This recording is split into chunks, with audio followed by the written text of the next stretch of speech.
वेदों का सार, ऋषियों का ज्ञान, परदोष व्रत कथा है शिव का वरदान। जो भी भक्त पूरी श्रद्धा से इसका श्रवण करे उसे मिले सभी संकटों से आराम। हर हर महादेव, जय भोलेनाथ। पूर्व काल में भगवान शिव ने माता पार्वती से कहा था, कलयुग में जब मनुष्य धर्म के मार्ग से हटकर अधर्म के मार्ग पर जाएगा, सब और अन्याय और अत्याचार का बोलाबाला होगा। जब मनुष्य अपने सत्कर्मों से अलग होकर नीच कर्मों में संलग्न होगा, उस समय में प्रदोष व्रत ऐसा व्रत होगा जो मानव को शिव की कृपा का पात्र बनाएगा और नरक से निकालकर शिव धाम को ले जाएगा।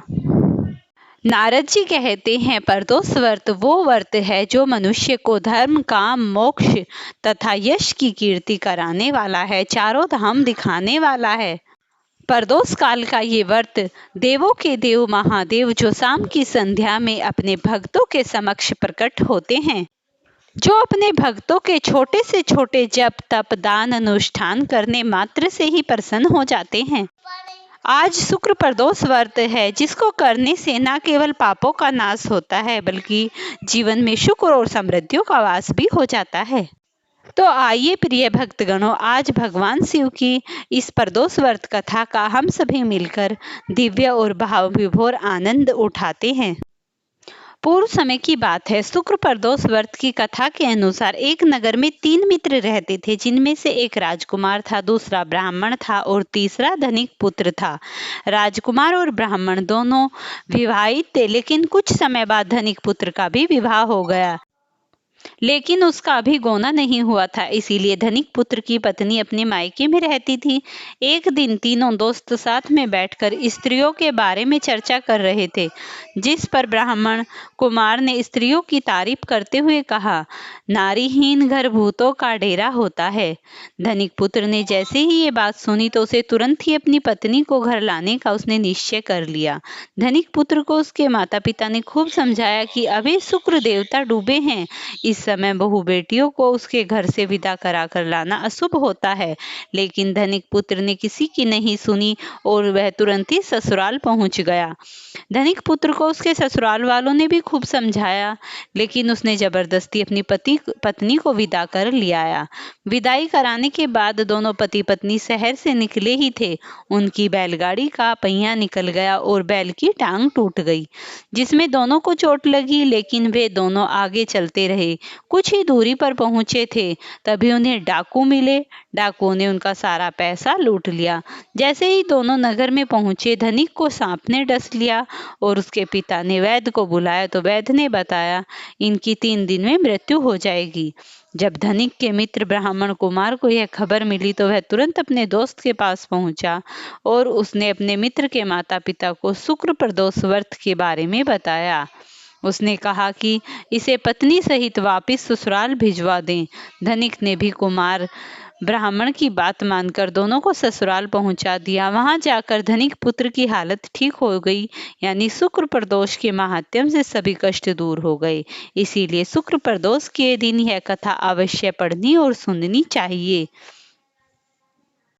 अब मैं आपको शुक्र प्रदोष व्रत की एक और पौराणिक कथा सुनाऊंगी। स्कंद पुराण में वर्णित एक कथा के अनुसार पूर्व काल में विक्रमपुर नामक नगरी में एक ब्राह्मण परिवार निवास करता था। उसके परिवार के मुखिया की अचानक मृत्यु हो गई। मृत्यु के पश्चात ब्राह्मणी भिक्षा मांगकर अपने परिवार का पालन पोषण करने लगी। उसका एक बेटा था जिसके साथ विवाह भिक्षा मांगने जाया करती थी और वह शाम को भिक्षा मांगकर वापिस लौट आती थी। एक दिन जब वह शाम को भिक्षा लेकर लौट रही थी, तभी उसकी नजर नदी के किनारे एक नवयुवक पर पड़ी। जब वह उसके पास गई तो उसने देखा कि वह बालक घायल अवस्था में दर्द से कराह रहा था। ब्राह्मणी को यह देखकर बहुत कष्ट हुआ और दया भाव के चलते वह उस नवयुवक को घर ले आई। उस बालक का नाम धर्मगुप्त था, जो कि विदर्भ का राजकुमार था, लेकिन ब्राह्मणी को इस बारे में कोई जानकारी नहीं थी। अपने बेटे की तरह ब्राह्मणी ने उसका पालन पोषण किया और एक माँ की तरह पूरे स्नेह के साथ उसका ध्यान रखा। इसी तरह परिवार का तीनों का समय व्यतीत होने लगा। कुछ समय पश्चात ब्राह्मणी दोनों बालकों के साथ मंदिर में गई। वहां उनकी भेंट ऋषि सांडिल्य से हुई। ऋषि सांडिल्य ने ब्राह्मणी को बताया, जो बालक उन्हें मिला है वह विदर्भ देश का राजकुमार है। उन्होंने आगे धर्मगुप्त के अतीत के बारे में बताते हुए कहा कि शत्रुओं की सेना ने उनके राज्य पर आक्रमण कर दिया था और इस युद्ध से उनके पिताजी वीरगति को प्राप्त हो गए थे। उनकी माताजी शोक में स्वर्ग लोक सिधार गई। इसके बाद शत्रु सैनिकों ने धर्मगुप्त को राज्य से निकाल दिया। राजकुमार धर्मगुप्त की यह दुखद कहानी सुनकर ब्राह्मणी बहुत उदास हुई। ऋषि सांडिल्य ने ब्राह्मणी के कष्टों को देखते हुए उसे परदोष करने की सलाह दी। ऋषि की आज्ञा से दोनों बालक भी अपनी मां के साथ शिवजी की आराधना और प्रदोष व्रत करने में लग गए। कुछ दिनों बाद दोनों बालक वन में घूम रहे थे, तभी उन्हें कुछ गंधर्व कन्या नजर आई। ब्राह्मण बालक तो घर लौट आया, किंतु राजकुमार चंद्रगुप्त की अंशुमति नाम की गंधर्व कन्या से बात होने लगी। गंधर्व कन्या और राजकुमार एक दूसरे पर मोहित हो गए। कन्या ने विवाह हेतु राजकुमार को अपने पिता से मिलने के लिए बुलाया। दूसरे दिन जब वह पुनः गंधर्व कन्या से मिलने आया तो गंधर्व कन्या के पिता ने विदर्भ देश का राजकुमार है गंधर्वराज को भगवान शिव ने अपने दर्शन देकर अपनी पुत्री का विवाह राजकुमार चंद्रगुप्त से कराने की आज्ञा दी। भगवान की आज्ञा मानकर चंद्रगुप्त इसके साथ राजकुमार धर्मगुप्त के गंधर्व सेना की सहायता से विदर्भ देश पर पुनः आधिपत्य प्राप्त कर राजकुमारी के ब्राह्मणी के पुत्र को अपनी सेना का प्रधानमंत्री नियुक्त किया। इस प्रकार प्रदोष व्रत करने के फलस्वरूप अंततः उन तीनों लोगों के सभी कष्ट दूर हो गए और इस प्रकार वे प्रदोष व्रत को करने से भगवान शिव की कृपा से शिवलोक को गए। प्रेम से बोलिए श्री पार्वती पते की जय हो। अब मैं आपको एक कथा और सुनाऊंगी। प्राचीन समय में एक नगर में एक ब्राह्मण रहता था। वह निर्धन था और हर समय दुखी रहता था। एक दिन वह वन में गया। वहां उसे एक मुनि मिले। मुनि ने अपनी दरिद्रता और दुख का कारण उसने मुनि को बताया। मुनि बोले, तुमने पूर्व जन्म में कई पाप किए हैं, उनका ही फल इस जीवन में भोग रहे हो। यदि तुम भादो मास के शुक्ल पक्ष की त्रयोदशी के दिन प्रदोष व्रत करोगे और भगवान शिव का पूजन करोगे तो तुम्हारे सभी दुख दूर हो जाएंगे।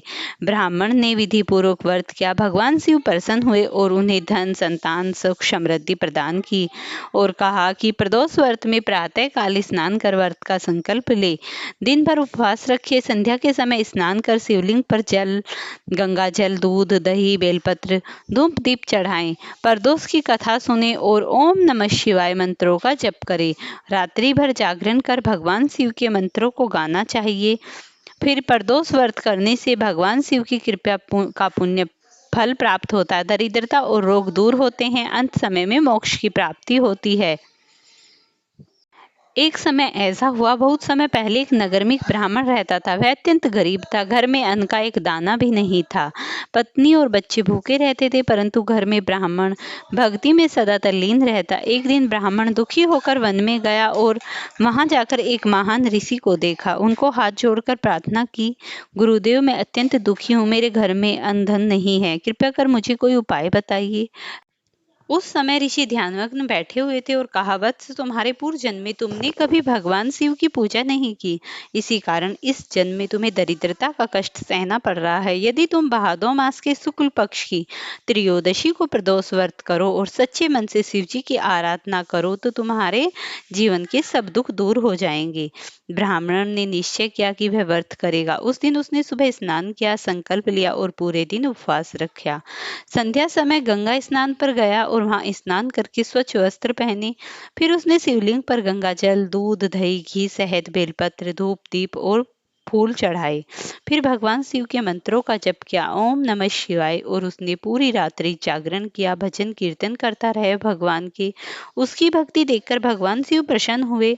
रात्रि स्वप्न में प्रकट होकर बोले, वत्स, मैं तुम्हारी भक्ति से प्रसन्न हूँ। आज से तुम्हारे जीवन से सारे दुख दूर होंगे। तुम्हें सुख, समृद्धि, धन, धान्य और संतान प्राप्त होगी। जो ही सुबह हुई, ब्राह्मण के घर अचानक चमत्कार हुआ। अचानक अन्न धन की वर्षा होने लगी। उसके खेतों में फसल लहराने लगी। पत्नी के गर्भ से अत्यंत सुंदर पुत्र की प्राप्ति हुई और इस तरीके से उसके घर में सुख समृद्धि फैल गई। इस बात को देखकर पूरा गांव आश्चर्यचकित रह गया। कहते हैं देवताओं ने भी समुद्र मंथन के समय प्रदोष व्रत किया था, तभी उन्हें समुद्र की प्राप्ति हुई थी। एक अन्य कथा के अनुसार चंद्रमा को क्षय रोग हो गया। उसने प्रदोष व्रत किया, तब शिवजी ने उन्हें वरदान देकर अमर दिया कि तुम अमर हो जाओगे। इस व्रत के प्रभाव से सब पाप नष्ट होते हैं, शत्रु सभी बाधाओं से दूर होता है और मृत्यु का भय समाप्त हो जाता है। प्रदोष व्रत करने से घर में दरिद्रता दूर होती है, संतान सुख, वैभव और दीर्घायु की प्राप्ति होती है। भगवान शिव प्रसन्न होकर भक्त को वरदान देते हैं और अंत में उसे मोक्ष की प्राप्ति होती है। प्रिय भक्तजनों, जो भी कोई श्रद्धा और विश्वास से भाद्रपद शुक्ल पक्ष व्रत करता है, उसका जीवन सुख समृद्धियों से भर जाता है। ऐसा कहते हैं भगवान शिव सभी मनोकामनाएं पूरी करने के बाद भगवान शिव अपने धाम शिवलोक को ले जाते हैं। प्रिय भक्तों, अगर आपको ये वीडियो पसंद आती है और आपको इन वीडियो में इंटरेस्ट आता है तो आप इन वीडियो को लाइक शेयर करना, चैनल पर नए हैं चैनल को सब्सक्राइब करना और मुझे कमेंट सेक्शन में लिखकर बताना हर हर महादेव। और ये भी बताना कि आपको कौन सी वीडियो चाहिए, मैं आपको वो वीडियो तुरंत बना कर दूंगी।